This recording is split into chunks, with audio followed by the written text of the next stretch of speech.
الأهلي يفشل في تصدر مجموعته في دوري أبطال أفريقيا ويصعد كتاني مجموعة بعد هزيمة قاسية من أورلاندو بايرتس في استاد القاهرة وأمام جماهيره 2-1. النتائج دايما بتديك دلالات كتيرة، وأنا هتكلم على مارسيل كولر تحديدا. حد هيقول لي الإدارة ما دعمتش وعندنا نقص في القايمة؟ طبعا نتفق معاك، وهكلمك دلوقتي في موضوع التدعيم والإدارة لأن أنا بقالي 3 حلقات بتكلم فيه ومش ناوي أتكلم فيه تاني وهفهمك ليه. لكن بص على مارسيل كولر. مارسيل كولر ده هو اللي كمل سلسلة الأهلي بلا هزيمة لغاية ما وصلنا ل 27 مباراة بلا هزيمة، سواء بره القاهرة ولا جوه القاهرة. فيجي في وقت قصير وفي 3 مباريات يخسر هزيمتين من فرقتين انت في المتناول جدا. ليه بقى بقول ان في مشكلة بقت عند مارسيل كولر؟ هل هو زهد؟ هل هو فلس؟ هل هو في عنده مشاكل؟ هقول لك ليه بقول الكلام ده. ان كولر ده نفسه كان بيجي لنا اوقات عندنا اصابات كتير جدا، والقايمه كنا بنقعد نلاعب ناس مش في اماكنها. كان دايما لما يتسال في المؤتمرات الصحفيه كان يقول ايه؟ اما يتسال على الاصابات والغيابات الكتير اللي في القايمه، لما كنا بنقول مستشفى الاهلي اللي كل سنه بنقولها، كان دايما كولر كلمته واحده: عندنا اصابات كتير، عندنا مشاكل، لكن انا عندي قايمه بعتمد كل ثقه في الناس اللي موجوده وما بحبش اتكلم على الغيابات. ده كان منهج كولر. كولر بقاله 5-6 ماتشات كل ما بيطلع: انا ما حدش جاب لي تدعيم، انا ما حدش جاب لي. اولا عمق القايمه انت اللي فضيته بسبب اسلوبك وبسبب فشلك في التعامل مع اللعيبه اللي ناقصها حاجات من وجهه نظرك، او التعامل نفسيا مع اللعيبه بتفقدها الثقه في نفسها وبتخلي مستواها يبقى في النازل. امثال عمر كمال عبد الواحد ورضا سليم، الناس اللي كانوا جايين في بدايتهم انطلاقه غير طبيعيه وبدا الكيرف ينزل لان انت عندك مشكله. ما هو انت قائد السفينه. دلوقتي بقت كل كلمتك كده، كل كلامك كده، ما كنتش كده اصلا. حد يقول لي: طب وانت شايف النهارده الناس الغيابات دي والاداره ما جابتش لعيبه جديده، ده ما يخليش مسؤوليه كولر؟ اقول لك فعلا النهارده انا بتكلم ليه بقى بقول لك كولر، لان انا شفت شباب بلوزداد ومستواه حتى والاهلي ناقصه اكتر من كده، الاهلي يكسبه بالراحه مرتاح جدا. فريق متوسط تقدر تكسبه بسهوله قوي. اورلاندو بايرتس النهارده فريق تمركزات الدفاعيه غلط، مساحات كتير، انت بتوصل للجون بمنتهى السهوله. انت مضيع النهارده ياسر ابراهيم، وانا اتمنى من ياسر ابراهيم ورامي ربيعه يا تتدربوا على ازاي ضربات الراس، يا ما تطلعوش في ضربات راسيه تاني لا في كورنر ولا في كور ثابته. لان تحديدا رامي ربيعه كمان اخر 5-6 ماتشات كل ضربه ركنيه بتطلع ضربه مرمى بسبب رامي ربيعه، تيجي له على دماغه ويلعبها غلط. النهارده ياسر ابراهيم على بعد 3 ياردة لو عمل دماغه كده بس هتخبط في دماغه وتخش جول، ضيع. خالد عبد الفتاح اللي هجيله كتير، الراجل في ال4 ياردة وبيحطها في ايد الجول بدل ما يحطها في السقف جول وترجع لامام عاشور فيخبطها في الجول. قفشه واحده سهله تضيع، اسامه ابو علي كل دي فرص بتضيع. وصلت للجون كتير، انت طول الماتش ما تعوز توصل بتوصل لانك بتلعب قدام فريق سهل المنال، فريق عنده مهارات لكنه تكتيكيا لا، فريق سيء تكتيكيا. بتوصل بمنتهى السهوله، انت كنت ممكن تكسب النهارده 5-6 مرتاح في ظل غياباتك. عشان كده بكلمك ان المشكله مش مشكله قايمه. طبعا دي مشكله، دي ملهاش دعوه، احنا بنتكلم على تدعيمات عشان التحديات اللي جايه، عشان تكمله دوري ابطال، عشان كاس عالم محتاج كتير. لكن ماتش بلوزداد وماتش اورلاندو بايرتس لا، بقيمتك كده وبشكلك ده لا، تقدر بمنتهى السهوله تكسب الفرقتين. ماتش النهارده تعال بدايه التشكيل، تبدا بشوبير، ما عنديش مشكله، هو الشناوي ما فيش اي مشكله. وبالمناسبه شوبير لا يسال خالص، ان شوبير كان بيلعب قدام 2 مهاجمين مش 2 سرد باكات. وانا هقول لك ياسر ابراهيم ورامي ربيعه اخطاوا، لكن انا مش هقول لك دول فشله ودول عشان انا مش هبقى راجل منطقي ولا هبقى راجل عادل لما اقعد اشيد ب2 عاملين ماتشات جامده وشايلينها فتره طويله ويجوا ماتش يكون ال2 سيئين وابدا اقول بقى اقطع فيهم ولا اعمل ولا اشيلهم مسؤوليه كامله واقول عليهم وحشين. لا، النهارده كانوا وحشين وكانوا من اسباب الهزيمه. طيب باك يمين بتبدا بخالد عبد الفتاح. عارف اقول لك حاجه كولر؟ في مثلا هنقول مثلا في 80 مليون اهلاوي، ال 80 مليون الاهلاوي لو حطوا التشكيل مستحيل هيبداوا بخالد عبد الفتاح، مستحيل هيبداوا باحمد نبيل كوكا باك شمال، مستحيل هيبداوا بكريم وليد في نص الملعب. ما حدش يقول لي ندفد، من ال3 مستحيل. الوحيد اللي هيبدا بيهم في الكون كله هو انت. والمشكله دايما بقول هو احنا بنفهم اكتر من المدير الفني. الناس تقول لك مدير فني معايش وشايف. طيب اما قبل الماتش كل الناس تعترض على الثلاثه دول بلا استثناء، وبتقعد تتفرج بره كل الناس بتتكلم في كده، زي ما كل الناس مثلا القرارات غريبه كده ان كهربا يخش يشوط، كل الناس اللي قاعده في الكافيتيريا ساعتها ولا في القهوه قالت لك هيضيع. الوحيد اللي مقتنع هو انت. النهارده كل الناس بتقول ليه بدأ بالثلاثه دول، وتبص تلاقي الثلاثه اسوأ ثلاثه في الملعب. يبقى كل الناس بتفهم وانت اللي معايش اللعيبه ما تفهمش وترجع تقول لي تدعيمات. عندك كريم الدبيس لاعب مجتهد، لاعب كويس. الماتش اللي فات نهي اسيست من ناحيه الشمال كباك شمال، لعبه عالمي. النهارده بيحرجك في اول نزول ليه بيعمل اسيست لحسين الشحات وبرده عالمي، ومع ذلك تيجي النهارده تلعبه ما تلعبوش وتبدا باحمد نبيل اللي هو اصلا مش باك شمال، واللي هو اصلا مستواه قليل اللي هو بيلعب في مركزه في نص الملعب، فتاخده تلعبه باك شمال، فكانت جابها ميته ولا كره عرضيه صح الكره تجيله يرجع بيها لورا. مفيش خالص. خالد عبد الفتاح كل الناس عارفه محمد هاني رجع الماتش اللي فات ماتش الجونه، نزل عمل اداء كويس جدا، كان من نجوم المباراه. الطبيعي راجل جعان محتاج بقاله فتره غايب، ابدا بيه النهارده. لا تبدا لي بخالد عبد الفتاح. خالد عبد الفتاح مش لعيب مش وحش، لا خالد عبد الفتاح لعيب جاهل كوره، بالامانه لعيب جاهل كوره. كل الكوارث اللي بتحصل معانا الماتشات الاخيره، ماتش بلوزداد الجون منه في جبهته وبرضه بتبدا بيه، كل خطر بتحصل على من جبهته وبرضه بتبدا بيه. وعندك محمد هاني رجع من الاصابه ونفسه يلعب ومحتاج يلعب عشان يرجع لمستواه. ياسر وخلاص، وياسر ورامي بيلعبوا في النص، بتيجي في نص الملعب بتحط لي كريم نيدفيد. لما انت عندك يا سيدي عمرو السوليه بره، عندك اكرم توفيق ده ما ينزل يلعب جنب مروان عطيه. ليه اصلا العب ب 2-6؟ ما انا العب بامام عاشور، العب بعمرو السوليه جنب مروان عطيه، اي واحد من اي اتنين من الثلاثه دول. نقول بامام عاشور عشان عمرو السوليه بيبقى بدنيا مش اقوى حاجه. اجيب احمد نبيل كوكا العبه جنب مروان عطيه لو انت عايز تلعبهم كده، وكريم ديفيس يلعب بالشمال. انت كريم نيدفيد هات لي مره اشركته فيها ونصفك. شوف الماتش اللي فات. النهارده كريم نيدفيد 5-6 باص، اقسم بالله لو لعب تحت 15 سنه ما هيلعبهم غلط بالشكل ده.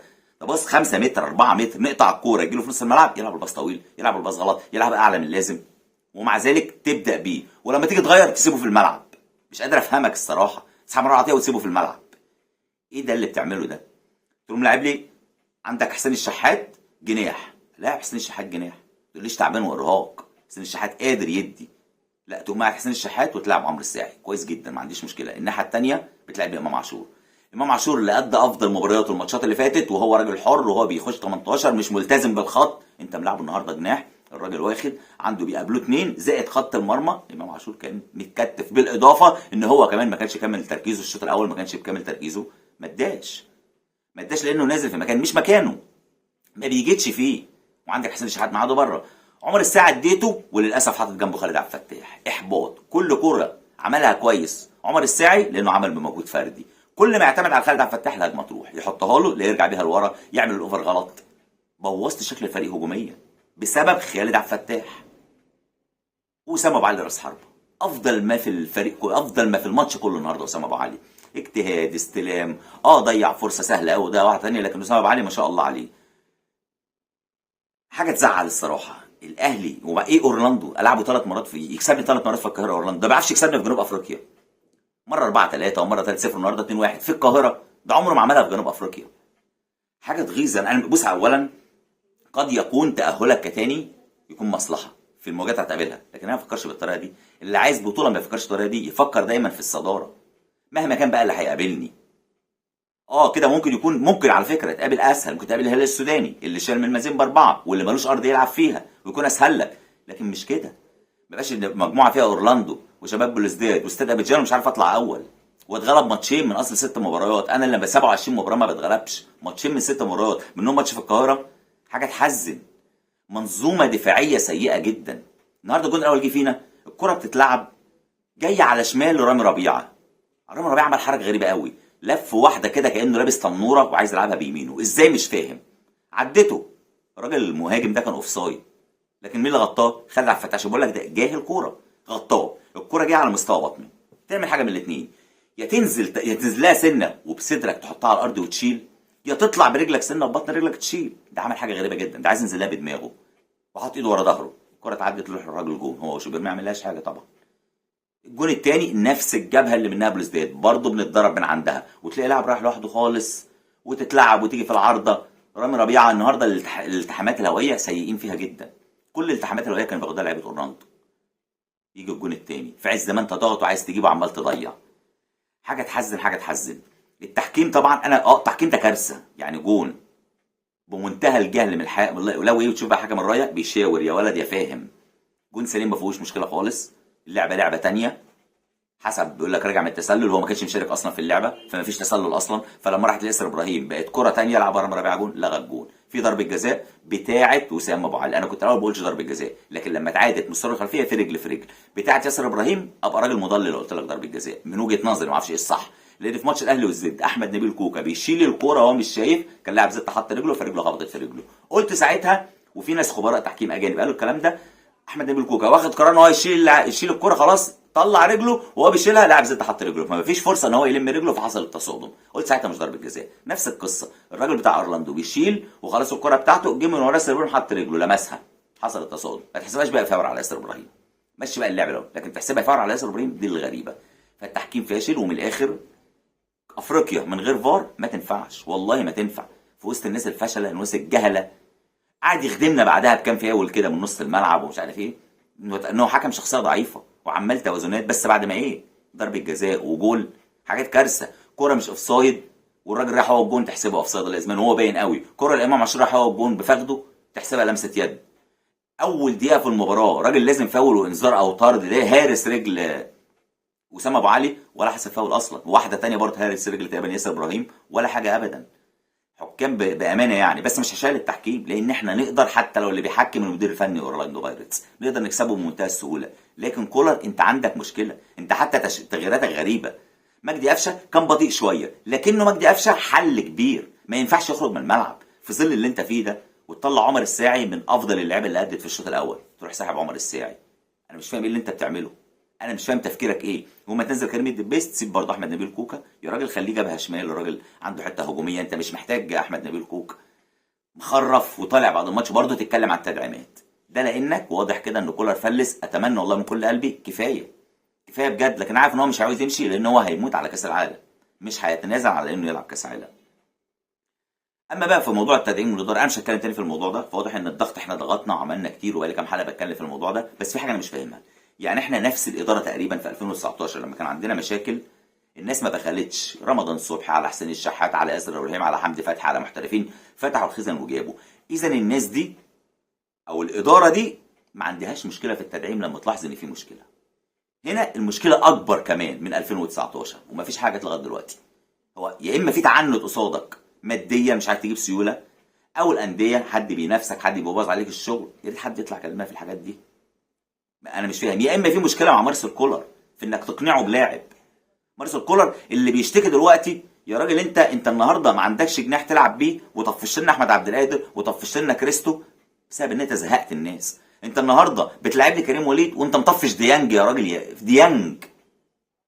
انا مش عارف الصراحه، وترجع تشتكي عندك لعيبه كان تقولها ذهب ومشيتها بسبب دماغك. اللي مقتنع بيه هو مقتنع بيه، انت مهما يحصل. خالد عبد الفتاح يعمل كوارث مهما يعمل، يجي من الوقف يلعب. احمد نبيل كوكا ما بيأديش والدنيا بايظه يلعب. كريم نيدفيد كل ماتش بتنزله اداء سيء جدا، مفيش تمرين، مفيش اي صناعه، مفيش اي حاجه بيقدمها. وبرده طالما انت في دماغك حد خلاص مهما اللي اتقالك، فواضح ان انت فعلا بتحبه وبتكره، وده اكبر خطر على الاهلي. خلاص بدأت تظهر في كولر، وربنا يستر، لان كولر بدأ يوصلنا لمرحله ان هو بيضيع شخصيتنا. انت حتى بتبقى كاسب الجونه 1-0 وبترجع اللعبه كلها نص ملعبك وبتسلب الكره للجونه، فين شخصيه الاهلي؟ لا لا، لازم وقفه مع كولر بجد. نرجع لفكره التدعيم، يبقى اذا هنا في مشكله. لكن انا واضح ان احنا مش معقول في اداره شايفه الضغط من الجمهور وشايفه المشكله اللي فيها وهي مش حاسه بنفس المشكله. اكيد في حاجه انا مش فاهمها. فانا قررت من دلوقتي احنا في وضع في خطوره على النادي الاهلي، في مشكله في النادي الاهلي، انا مش هضغط تاني على الاداره. انا عملت حلقه واثنين وثلاثه واتكلمت، لسه مفيش حاجه بتيجي. مش معقول الناس مش في دماغها النادي للدرجه دي، اكيد في حاجه. فانا من دوري هسيب الناس تشتغل بدون ضغوط. خلاص بقى ضغطنا واتكلمنا وعملنا، وفي ناس تطاولت وحته انك تتطاول. يا جدعان انت بتتكلم على كابتن محمود الخطيب، يا جدع ده في ناس شجعت الاهلي بسبب الخطيب، في ناس حبت الكوره بسبب الخطيب. سيبك بقى منه كلاعب، كاداره اكتر رئيس نادي في تاريخ النادي الاهلي اخذ بطولات. في مشكله دلوقتي، في مشكله اكيد فيها السبب، انا مش قادر افهمه الصراحه، لان هي الاداره دي اللي عملت اللي قبل كده. طب ايه اللي مانع المره دي؟ ما توصل انقد، ما توصلش التطاول وارحل. مين اللي يرحل؟ انت بتفكر لما يرحل مين اللي يجي؟ يعني خليك منطقي قلت في الحلقات اللي فاتت كلها نقد وفتر، لكن انا قررت فعلا لا، هسيب الناس تشتغل بقى من غير ضغوط بجد يعني. عشان كده في مشكله انا مش قادر افهمها، واتمنى المشكله دي تروح وتيجي التدعيمات اللي احنا محتاجينها والاصابات ترجع. اتمنى اشوف طاهر في اسرع وقت، اشوف عمر كمال، اشوف اشرف داري، اشوف الناس اللي غايبه، لان كده في خطر على الاهلي.